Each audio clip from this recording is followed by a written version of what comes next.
Hey everybody, it's Carl again from AllBallsNoBull.com.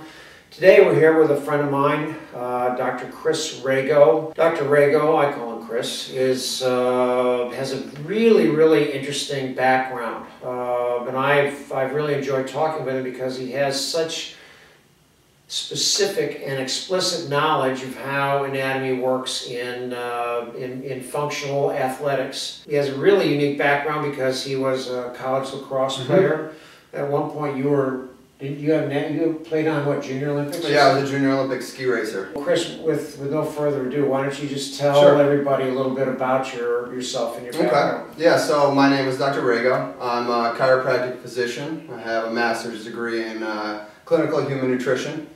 I've been in the field of sports pretty much my entire life. From the age when I could start running, I was playing sports. I've been a Junior Olympic ski racer. I played Olympic development soccer and college lacrosse. And I started doing personal training and working with clients for the betterment of health and overall fitness in the time I was in college. So it's been a little bit more than a decade now. I met Chris because he's doing a arm strengthening and injury prevention program at a facility that I work out of. Let's talk a little bit about the lower back, the core, and everything else. One of the things that I stress is that people don't know, they rely too much on sheer athleticism rather than understanding that there's a proper position which not only helps you perform better because you put your body in stronger positions, number one, but also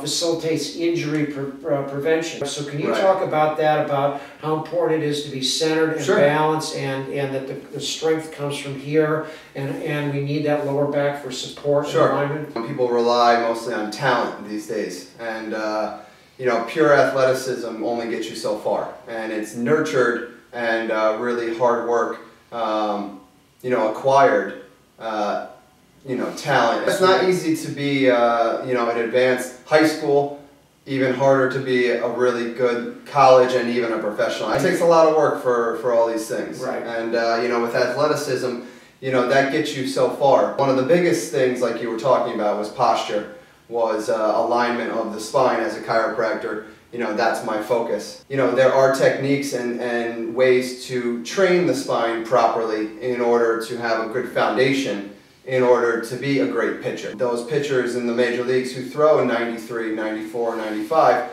they don't just go and throw 95 out of high school, for the most part. It takes a lot of work, and modern science, sports science these days is focused on proper alignment of the spine, meaning the shoulders, the hips, the low back, and with baseball, throwing, hitting, it's all twisting. Well, even fielding, I see kids field a ground ball, and they don't know how to approach. What I tell them is to sit down through your hips, because they all lean forward over their shoulders, and right away you're in a position for poor performance, and you're in a position for injury. Well, you have to imagine, if you're bending forward at the waist to get the ground ball, now you have to bring your entire body back up before you can throw it.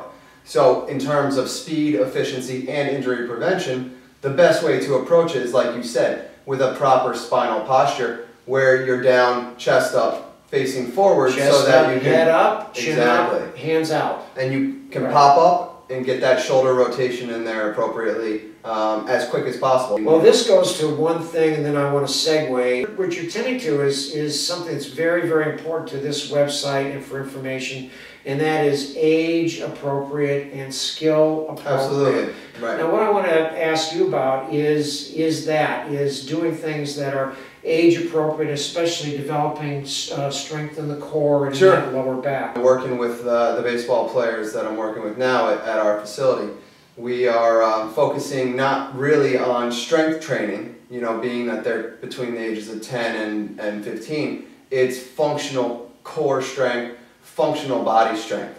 If you can't do a push-up, you can't do bench press. When kids come to me, I go, make sure that, first off, it's your sport specific.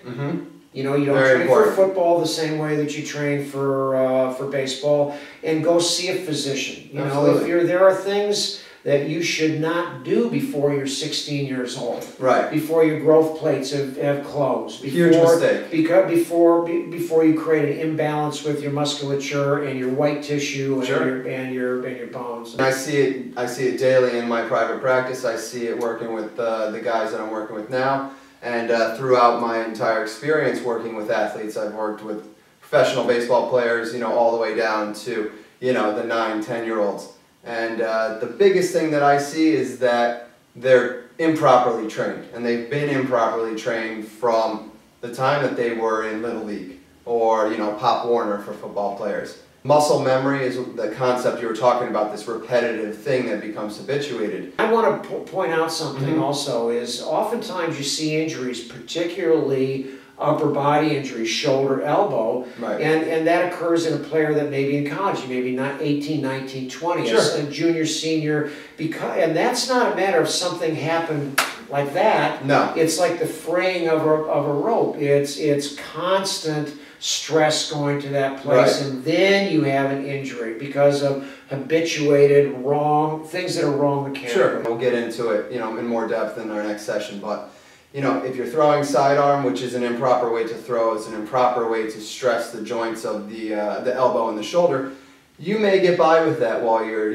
10, 11, 12, 13, 14, even to 15. But once you start exercising, you start adding more force, more resistance into the joints, you start throwing harder, hitting harder, your body's growing, that will take a toll. Tendinitis, which is pretty much the concept you're talking about, overuse of the tendons, overstress of those muscle systems, is a massive problem in high school. You'd be shocked to see how many 14, 15-year-olds that I work with who have tendinitis of the elbows. Well, I want to point out, to use the sidearm throw as a point, is there's nothing wrong with throwing sidearm, but first and foremost, do it when you're physically capable, because it uses your musculature in a very different way. Second of all, even in terms of performance, it is not the strong body angle to throw from. Everybody must need, it's just if you show the dynamics, the physics of throwing,